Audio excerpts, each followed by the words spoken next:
শ্ৰী সৰ্বানন্দ সোণোৱাল ডাঙৰীয়া, মন্ত্ৰী যোগেন মহান ডাঙৰীয়া, প্ৰশান্ত ফুকন ডাঙৰীয়া, বিমল বৰা ডাঙৰীয়া, বিধায়ক বিনোদ হাজৰিকা ডাঙৰীয়া, পুনাকন বৰুৱা ডাঙৰীয়া, পেৰছ গোৱালা ডাঙৰীয়া, চক্ৰধৰ গগৈ ডাঙৰীয়া, আমাৰ মাজত উপস্থিত ঋতুপৰ্ণ বৰুৱা ডাঙৰীয়া, চিকিৎসা শিক্ষা বিভাগৰ আয়ুক্ত সচিব ডক্টৰ সিদ্ধাৰ্থ সিং ডাঙৰীয়া, MD NXM ডক্টৰ লক্ষ্মণন ডাঙৰীয়া, জিলা উপায়ুক্ত বিক্ৰম কোঁৱৰী ডাঙৰীয়া, অসম চিকিৎসা মহাবিদ্যালয়ৰ অধ্যক্ষ প্ৰফেচাৰ সঞ্জীৱ কাকতি ডাঙৰীয়া, মিউনিচিপালিটি মেয়ৰ সৈকত পাত্ৰ ডাঙৰীয়া, ডেভেলপমেণ্ট অথৰিটিৰ অধ্যক্ষ অসীম হাজৰিকা ডাঙৰীয়া, সভাত উপস্থিত সুধীবৃন্দ, আই মাতৃসকল আৰু যুৱক যুৱতী বন্ধু বান্ধৱীসকল, ডিব্ৰুগড়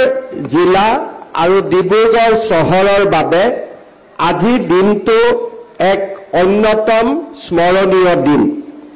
খন্তেক সময় আগতে কেন্দ্ৰীয় মন্ত্ৰী সৰ্বানন্দ সোণোৱাল ডাঙৰীয়া, বিধায়ক মন্ত্ৰী প্ৰশান্ত ফুকন ডাঙৰীয়াৰ সৈতে আমি অসম চিকিৎসা মহাবিদ্যালয়ৰ চিটি হস্পিটাল অৰ্থাৎ ডিব্ৰুগড় মহানগৰৰ ৰাইজৰ বাবে নিৰ্মাণ কৰা এখন চিকিৎসালয় আমি আধাৰশিলা স্থাপন কৰিছোঁ। এই চিকিৎসালয়খন 200 বিচনাযুক্ত হ'ব আৰু শিশু আৰু মাতৃৰ চিকিৎসাৰ বাবে এই চিকিৎসালয়খন আমি নিৰ্মাণ কৰিম। এই চিকিৎসালয়খন নিৰ্মাণ কৰোঁতে ৰাজ্য চৰকাৰে 206 কোটি টকা ব্যয় কৰিব আৰু ডিব্ৰুগড়ৰ ৰাইজে বিচাৰি থকা ধৰণে আমি ইয়াতে যথেষ্ট পেইং কেবিনো নিৰ্মাণ কৰিম, যাতে ডিব্ৰুগড়ৰ ৰাইজে পেইং কেবিনৰ সুবিধাও এই হস্পিটালখনত লাভ কৰিব পাৰিব। ইয়াতে চিটি স্কেন থাকিব, MRI থাকিব।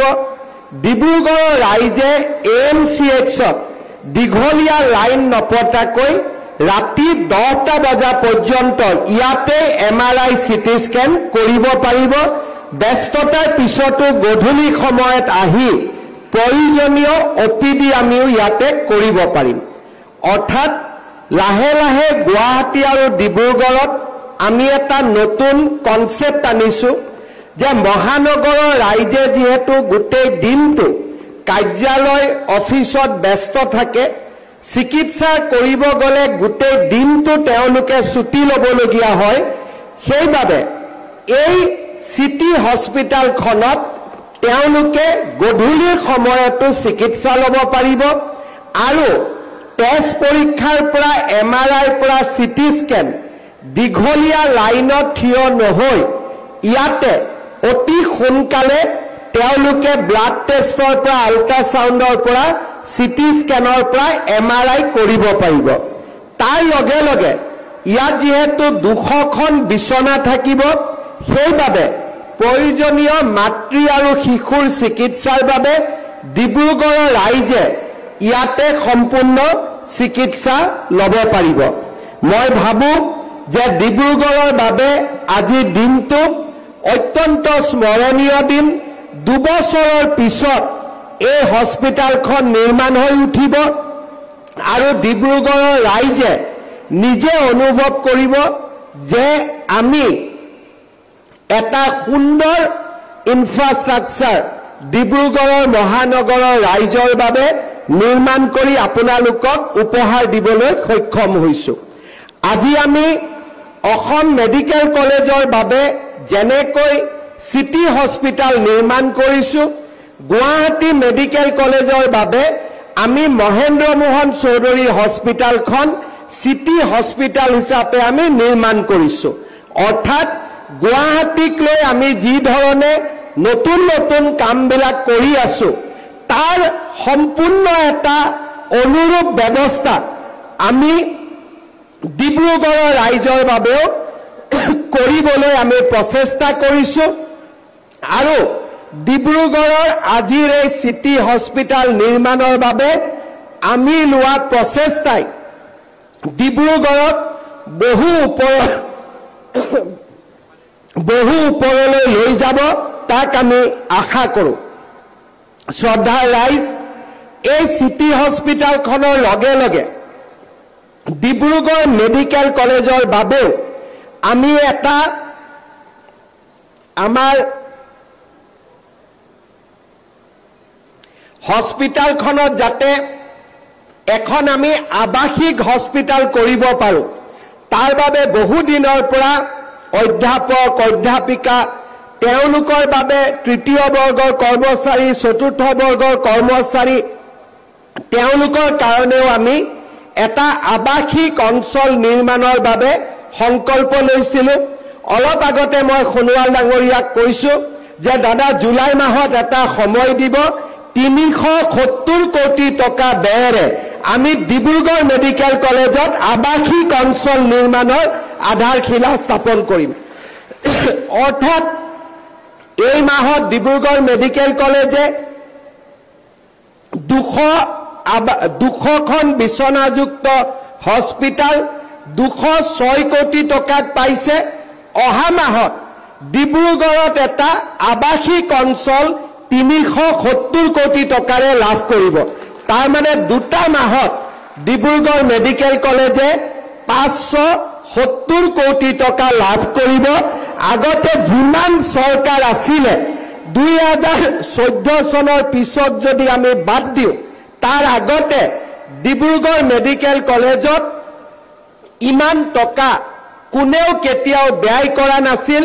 অসমৰ আটাইতকৈ পুৰণি মেডিকেল কলেজৰ স্বীকৃতি, ইয়াৰ গৌৰৱ আৰু সন্মানৰ অধিকাৰী হিচাপে আমি ডিব্ৰুগড়ৰ অসম চিকিৎসা মহাবিদ্যালয়ত নিৰ্মাণ কৰিব খুজিছোঁ আৰু এনেকৈ আমাৰ প্ৰচেষ্টা অব্যাহত থাকিব। ইয়াৰ আগতে কেইদিনমান আগতে আপোনালোকে আৰু এটা খবৰ পাইছিলে, কেন্দ্ৰীয় মন্ত্ৰী সোণোৱাল ডাঙৰীয়া যেতিয়া মুখ্যমন্ত্ৰী হৈ আছিলে খনিকৰ ষ্টেডিয়ামৰ কাম তেখেতে আৰম্ভ কৰিছিলে 5000 আসনত বহিব পৰাকৈ। মই সৰু সজাই ষ্টেডিয়ামত গৈছিলোঁ আৰু মই কৈছিলোঁ যে ইয়াত কিমান মানুহ একেলগে বহিব পাৰে। তেওঁলোকে মোক কৈছিল যে 25000 মানুহ ইয়াত একেলগে বহিব পাৰে। এতিয়া আমি ডিব্ৰুগড়ৰ খনিকৰ ষ্টেডিয়ামত 290 কোটি টকা ব্যয়েৰে 35000 দৰ্শক একেলগে বহিব পৰাকৈ আমি নিৰ্মাণ কৰিব খুজিছোঁ। প্ৰথম যিমানখিনি কাম হৈছে অক্টোবৰ মাহত তাৰ আমি উদ্বোধন কৰিম আৰু লগে লগে আমি নতুন নিৰ্মাণৰ কাম আৰম্ভ কৰিম। অৰ্থাৎ আপোনালোকে হিচাপ কৰক, ইয়াতে 206 কোটি টকা, ডিব্ৰুগড় মেডিকেল কলেজত 370 কোটি টকা, খনিকৰ ষ্টেডিয়ামৰ বাবে 290 কোটি টকা। ইয়াৰ লগতে ডিব্ৰুগড়ত আমাৰ বিধানসভা, ডিব্ৰুগড়ত আমাৰ MLA হোষ্টেল আৰু ডিব্ৰুগড়ত এটা সুন্দৰ চাৰ্কিট হাউচ নিৰ্মাণৰ বাবেও আমি 300 কোটি টকাৰ এখন আঁচনি মঞ্জুৰ কৰিছোঁ, যিখন ভাৰতৰ উপ ৰাষ্ট্ৰপতি শ্ৰী জগদীপ ধানকাৰ ডাঙৰীয়াক মই নিমন্ত্ৰণ জনাইছোঁ।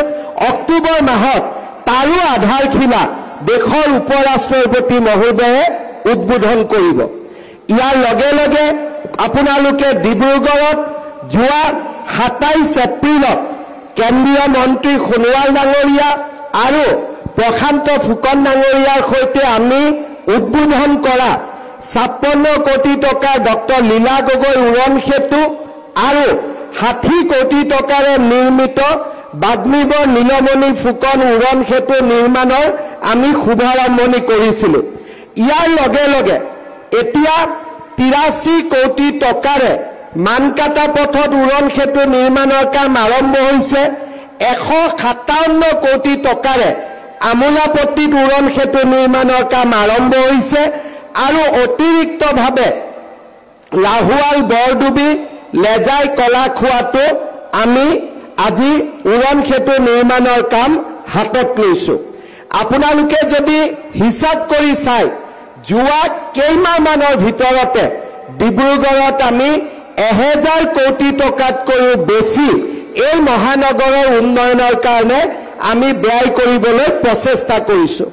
মোৰ আৰু এটা লক্ষ্য হৈছে যে গুৱাহাটীত যেনেকৈ চিৰিয়াখানা আছে, ডিব্ৰুগড়ৰ ৰাইজৰ বাবেও এখন সুন্দৰ চিৰিয়াখানা নিৰ্মাণ কৰা, আৰু তাৰ বাবেও ইতিমধ্যে দিল্লীলৈকে আমি কাম কাজ আৰম্ভ কৰিছোঁ।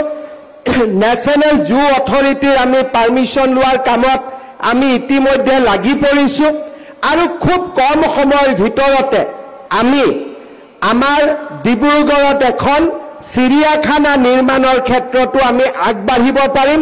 মই আজি মাহটো কোৱা নাই এই কাৰণে, কাৰণ পাৰ্মিশ্যন দিওঁতে দিল্লীৰ পৰা কিমান সময় লাগে মই নাজানো, কিন্তু অতি সোনকালে আমি ডিব্ৰুগড়ত এখন চিৰিয়াখানা নিৰ্মাণৰ কামতো আমি আগবাঢ়িম। ডিব্ৰুগড়ৰ ৰাইজে বিচাৰিছিলে যে ডিব্ৰুগড়ৰ বিমানবন্দৰ ডক্টৰ ভূপেন হাজৰিকাৰ নামেৰে আমি উৎসৰ্গা কৰিব লাগে। কেইদিনমান আগতে অসম বিধানসভাৰ বিশেষ অধিৱেশন আমি এখন অনুষ্ঠিত কৰি ডিব্ৰুগড় বিমানবন্দৰটোকো ডক্টৰ ভূপেন হাজৰিকা বিমানবন্দৰৰ নামেৰে নামাঙ্কিত কৰিবলৈ আমি সিদ্ধান্ত লৈছোঁ। আমাৰ ৰাজ্যত দুজন ভাৰত ৰত্ন আছে, ভাৰত ৰত্ন গোপীনাথ বৰদলৈ আৰু ভাৰত ৰত্ন ভূপেন হাজৰিকা।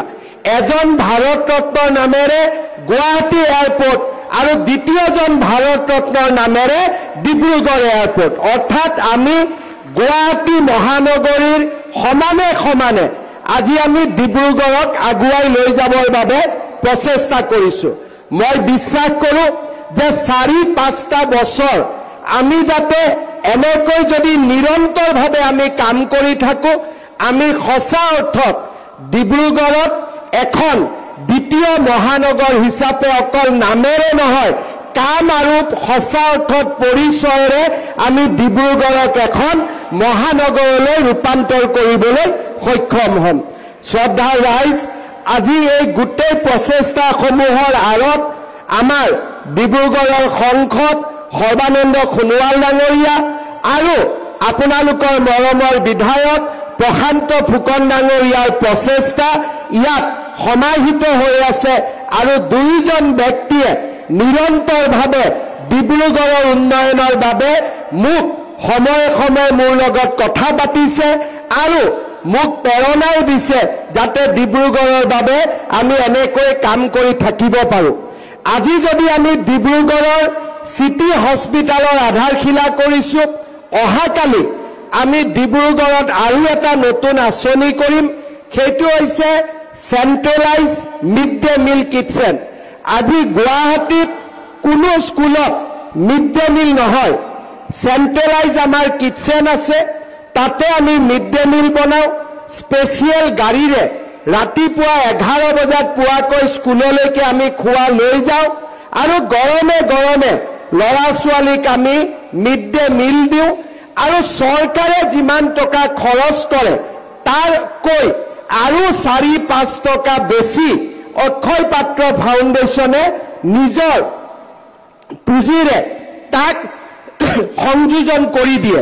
সেইকাৰণে গুৱাহাটীত আমাৰ যি ল'ৰা ছোৱালীয়ে মিড ডে মিল খায়, চৰকাৰী মিড ডে মিলতকৈ যথেষ্ট পুষ্টিকৰ খোৱা খাব পাৰে।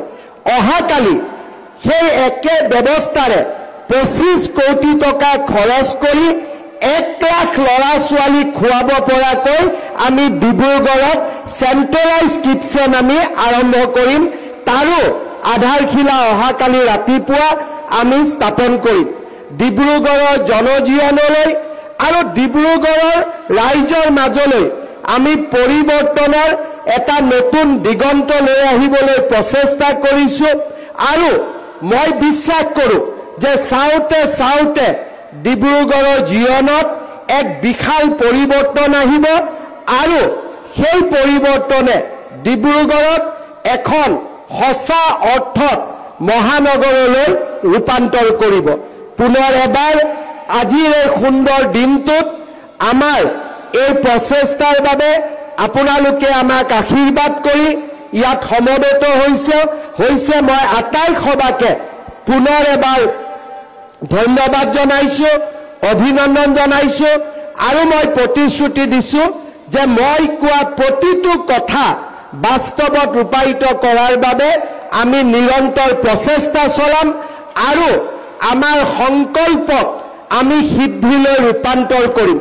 মই জীৱনত এটা কথাই বুজি পাওঁ যে আমি নতুনৰ সপোন দেখিব লাগে আৰু সেই সপোনবিলাকক আমি সংকল্পলৈ ৰূপান্তৰ কৰিব লাগে আৰু সংকল্পক আমি সিদ্ধিলৈ ৰূপান্তৰ কৰিব লাগে। নৰেন্দ্ৰ মোদী ডাঙৰীয়াই আমাক সদায় এটা কথা কয় যে আমাৰ যাত্ৰাই হৈছে সংকল্পৰ পৰা সিদ্ধিলৈ। আমি এনেকৈ অসমক আগুৱাই লৈ যোৱাৰ সংকল্প কৰিম। অসমক ভাৰতবৰ্ষৰ এখন সমৃদ্ধিশালী ৰাজ্যলৈ ৰূপান্তৰ কৰাৰ আমি সপোন দেখিম। সপোনক আমি সংকল্পলৈ ৰূপান্তৰ কৰিম আৰু সংকল্পক আমি সিদ্ধিলৈ ৰূপান্তৰ কৰিম আমাৰ সামূহিক প্ৰচেষ্টাৰ মাজেৰে। পুনৰ এবাৰ মই আটাইকে ধন্যবাদ, কৃতজ্ঞতা আৰু অভিনন্দন জনাই মই মোৰ বক্তব্যৰ সামৰণি মাৰিছোঁ। অসম চিকিৎসা মহাবিদ্যালয়ৰ অধ্যক্ষকে ধৰি অধ্যাপক অধ্যাপিকাসকলক নিৰ্মাণৰ সময়ত এই চিকিৎসাৰ যাতে নিৰ্মাণ কাৰ্য ভাল কৰি হয় নিৰন্তৰ আমাক পৰামৰ্শ দিবৰ বাবে মই অনুৰোধ কৰিম আৰু স্বাস্থ্য শিক্ষা সঞ্চালক আৰু আমাৰ এই বিভাগৰ লগত জড়িত সকলোকে এই প্ৰচেষ্টাৰ বাবে ধন্যবাদ আৰু অভিনন্দন জনাই মই মোৰ বক্তব্যৰ সামৰণি মাৰিছোঁ। ধন্যবাদ। জয় হিন্দ, বন্দে মাতৰম।